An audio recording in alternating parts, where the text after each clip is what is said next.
But let's get right to him. Let's bring him in. He's Michael Lombardi. You know him from the GM Shuffle. You know him from Coach with Bill Belichick. And, of course, every morning on VSiN. Michael, great day to have you on the show. How you doing today? I'm doing good, George. Thank you, Travis. I'm all good. It's ready to go. Yeah, the Drake Maye era begins. Here we go. We got to get right into it. I mean, last week you said on the show, which I agreed with, the people that say put Drake Maye out there are insane. I'm with you on this. There are people saying it. The Patriots are doing it. What do you make of this move this early in the season with the mess of an offense and against this Texans opponent? Well, I think partly is I think with Vernon Lowe coming back, I think to me, Verdanian Lowe, I think that's how you say his first name. I think maybe they feel like they have a left tackle that can protect because before they were really limited at left tackle, and maybe they should have done it last week. But I think at this point, the best game they've thrown for is 160 yards. They've rushed for 170 in a game. So they're going nowhere with Jacoby Brissett. And I think partly that influences this too is that Jaden Daniels has gotten better through the season. He was great to start, but he's improved, right? Caleb Williams wasn't good to start, but he's gotten a lot better now, right?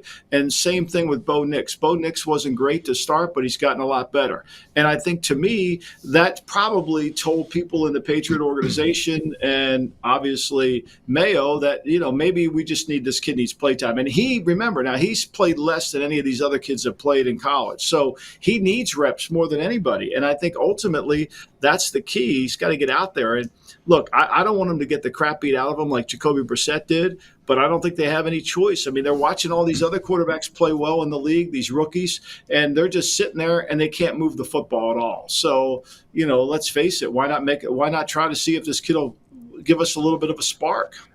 Yeah, I completely agree. I mean, if anything, Mike, he can move certainly better than Jacoby could. I want to ask you about this because I've made this comparison, and I just want to know if it's fair from a football mind. What I've said is, if I'm the Patriots, I'm following the blueprint of the opponent this week, meaning DeMeco Ryans was a rookie head coach. C.J. Stroud was a rookie quarterback. And you saw flashes in both that they could be really good, and they've built around that. And here we are now. The Texans are a bona fide player in the AFC. So if I'm New England, should I follow that blueprint? Is that a team that I can sort of emulate here with Gerard Mayo and Drake Maye? Yeah, I think it is. I mean, look, we take Washington. You could add them to the mix. I mean, they put Jaden Daniels in there, and they're 4-1. They're setting records in the NFL on offensive football. So you could put them in there. And Bo Nix has won 3 games in a row. Not necessarily him, but Sean Payton's done a good job. Look, my whole reason for not playing him is the fact that the offense is so broken that unless you're going to play complementary football, he was going to get killed. And he doesn't have near the experience that these other kids have. But I agree, now is the time. I mean, look, they go to London next week. You don't want to do it there. Then they come play 2 games on the road. You don't want to do it there. I think playing against Houston's a challenge. Probably we all, in hindsight, we should have played him last week against Miami. I think at some point during that Miami game, he should have gone out there because they weren't moving the ball at all. Right. They weren't moving the ball at all. You needed a spark in the offense. And so, I thought it was interesting. Mayo came out and said that, this is his decision. But I got to believe this is really an organizational kind of push this to the point. And I'm not privy to watch practice, so I don't know how he's looked in practice. But I do know that they need to do something offensively. And I feel bad for Brissett because he really didn't get any protection. Yeah, I like that you bring up Gerard Mayo said it was his choice, but this is something bigger. This is the entire franchise needing to get behind this rookie. What do you make of that, Michael? We've heard about the plan all summer, and it feels like it was rushed because if Jalen Polk gets a foot in bounds, if Alex Van Pelt is smarter with game management at the end of the Seattle game, they could have 2 more wins. Or if they just beat Miami, I think Jacoby's still under center. So what do you make of how this decision was made and who actually made the decision? Well, I mean, if they're better in the kicking game, they wouldn't have lost to Seattle. I mean, they handled the end of the first half against Seattle from a game management standpoint, from a head coaching standpoint, they beat Seattle. So, look, there's a lot of ifs and buts that go into a season. But to me, I thought it was interesting that Mayo said, this is my decision. Who else's decision would it have been? Right. I mean, why do you have to signify that it was yours? I mean, you're telling us that you thought somebody else. So I think to me, look, it doesn't really matter. We know this. When Bill Belichick left the building, they said we're going to be more collaborative. right? We're going to, Jonathan Kraft's going to be more involved. Robin Glazer's going to be involved. Elliott Wolf's going to have more authority, which is perfectly fine for any team that is owned by an owner that wants that. That's perfectly fine. So when he comes out and says, this is my decision, after you've been telling us for the last 8 months about how much you want to have a more collaborative, more friendly operation, that kind of makes me laugh. And so I think it's the right decision at this point because they have no other choice, right? It's solely my decision made me alert to, well, why do you have to say that if you're in charge? Mike, yeah, it sounded like, real quick, Trav, it sounded like it was always Elliott Wolf, Drake Maye, and Alex Van Pelt. He made it sound like it was like a triangle of collaboration, but that jumped out to me too. Trav, go ahead. Well, yeah, I was going to follow up the same way, George, in that I'll take it a step further. I think him taking ownership over this means if this doesn't work, this kid goes out there and gets clobber knocked, and they don't look any better. They look worse. You start to have concerns about the future with Drake Maye, then Drake Maye will take the fall, not the collaborative. I'm using air quotes here because they're all guilty, but that's what I think it was. I think they've set him up to be the damn fall guy. What do you say to that, Michael?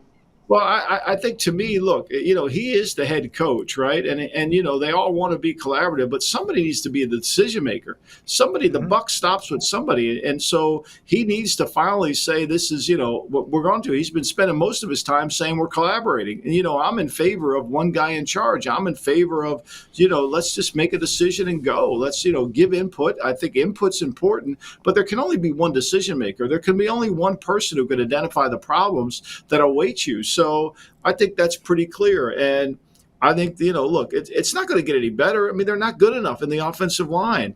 It's not going to, all of a sudden, just by putting Drake Maye in there, isn't going to be all of a sudden we're going to score 30 points. Drake Maye's got a lot to learn.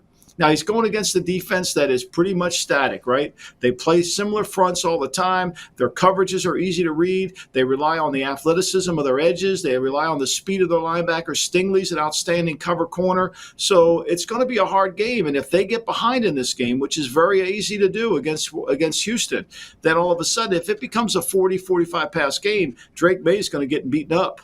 Yeah, no question about it. George, let me ask him real quick. I wanted to ask sort of what does success look like? Because I appreciate you, Michael, bringing up the contemporaries, a Jaden Daniels, a Bo Nix, obviously a Caleb Williams who's starting to play better. But I feel like Drake Maye isn't cooking with the same ingredients as these other quarterbacks. Yep. Can we sort of define success in this game specifically against the Texans? What should we be looking for that we could sort of hang our hat on for the future, Michael? Well, I think it's just he's got to get better every week. He's not going to be perfect. He's got to show improvement. Caleb Williams was not good to start the year off. He's shown improvement, right? I think Bo Nix was not very good to start the season off. He's shown much improvement. That's not where it's going to be. It's not perfect yet, but I think it's got to be steady improvement. It's got to be consistent improvement, right? What we don't want is the really good game and all of a sudden he can't, it goes 3 games without making a play. I think to me it's about managing expectations, which is just really about steady improvement. And what points out to me with the steady improvement, you mentioned Caleb Williams. Shane Waldron finally had that aha moment of, let me run the ball more. Let me help him out. Let me not make Caleb Williams throw it 52 times. Cliff Kingsbury sets up Jaden Daniels with a lot of play action, a lot of screens. Alex Van Pelt doesn't do any of this. That's where a lot of my concern comes from. What do you think when you watch this offense, the improvement? I'm looking for it in Drake Maye. I don't hate Drake Maye playing. I'm not skeptic of him. I'm skeptic of Alex Van Pelt. What's your concern level, if at all, with the play caller for the Pats offense?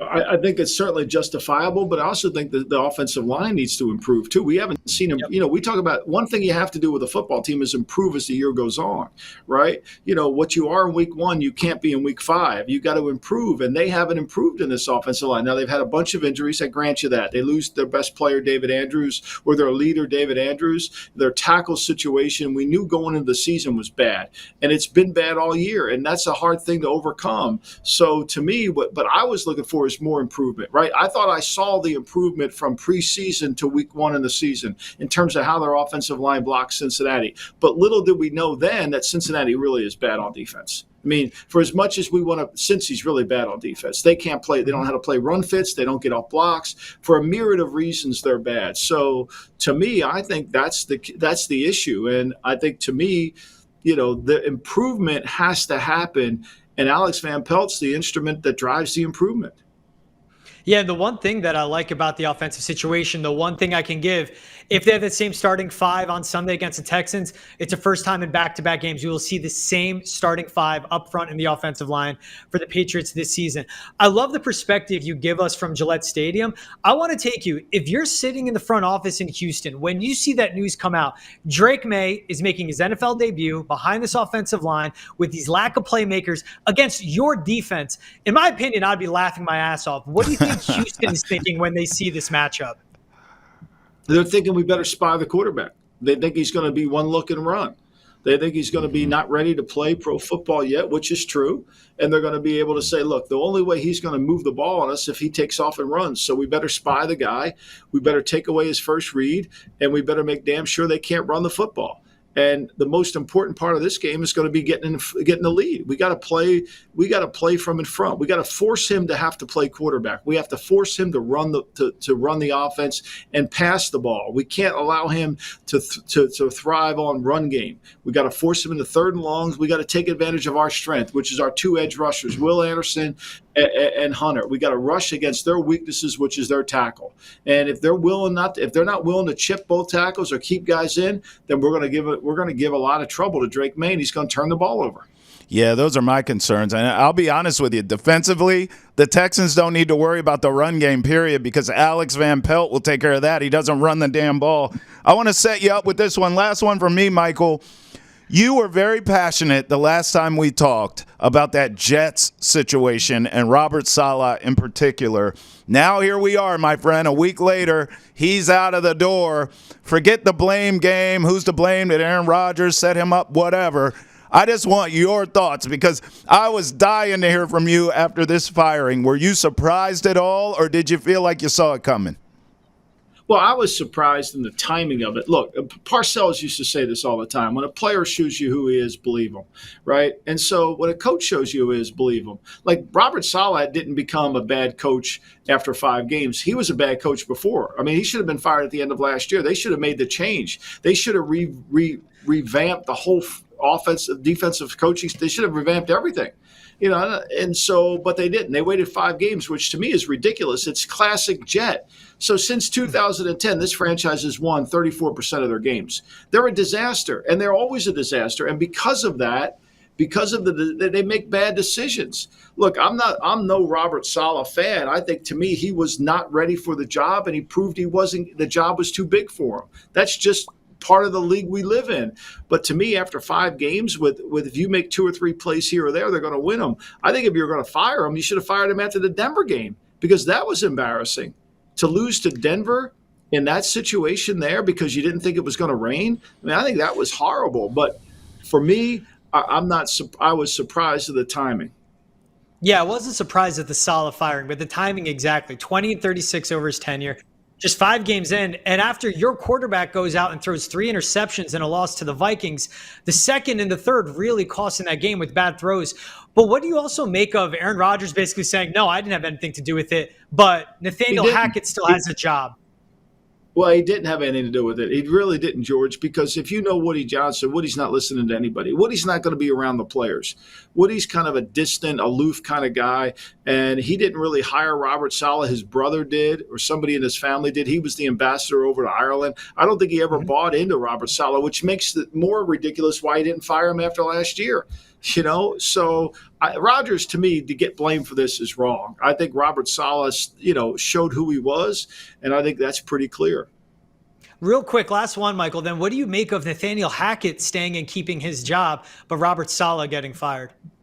Well, I mean, they took away his play calling, but, I mean, look, they tried to replace Nathaniel Hackett this offseason. They tried to bring somebody in to help him. But unfortunately, they couldn't get anybody. I mean, to me, that was the problem. But this goes back to the Jets. They identify a problem, they don't fix it. That's why you're a 34% win percentage team. Right. That's the Jets. The Jets are the Jets. The Browns are the Browns. They're always going to be. Michael Lombardi, appreciate you taking the time and giving us all this insight. Have a good one, Mike. Thanks, guys.